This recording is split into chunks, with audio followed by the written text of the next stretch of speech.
When we talk about the American economy today, I think the most salient and important point to be made is that half of our people are living paycheck to paycheck because the wages they receive are just too low.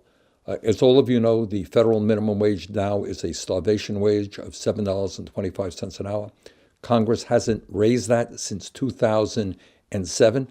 And the result is that millions and millions of people are working 40, 50 hours a week, and they're still having trouble paying the rent, feeding their kids, going to a doctor when they should. And that is why we must raise the minimum wage to at least $15 an hour.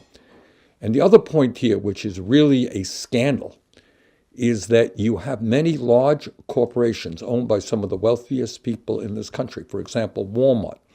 Walmart is the largest employer in America. It is owned by the Walton family, the wealthiest family in America, worth about $200 billion. And by the way, their wealth has gone up by $50 billion during the pandemic.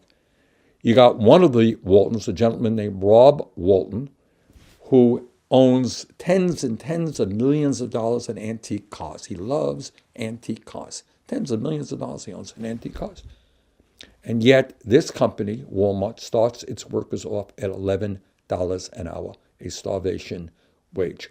And it's not just Walmart. You got McDonald's, you got Burger King, you got Dollar General, you got Dollar Tree, you got all of these companies out there that are often very, very profitable. They pay their CEOs very big bucks, millions of dollars a year, and yet somehow they can't pay their workers a living wage.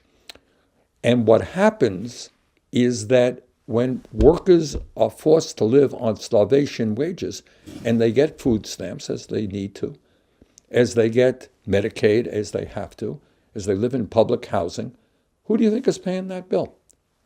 The middle class, the working class of this country is paying substantial amounts of money in taxes. We're talking about tens of billions of dollars a year, subsidizing the Walton family.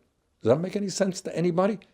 We are subsidizing the Walton family because they can't pay decent wages to their workers, and their workers are forced to go on public assistance. That is outrageous.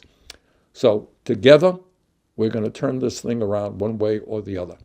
But at the end of the day, we need an economy that works for all, not just the 1%, not just the Walton family. That means that every worker in this country who works 40 hours a week should not be living in poverty. So let's keep going. Let's go forward, and let's address this enormous crisis. Thank you very much.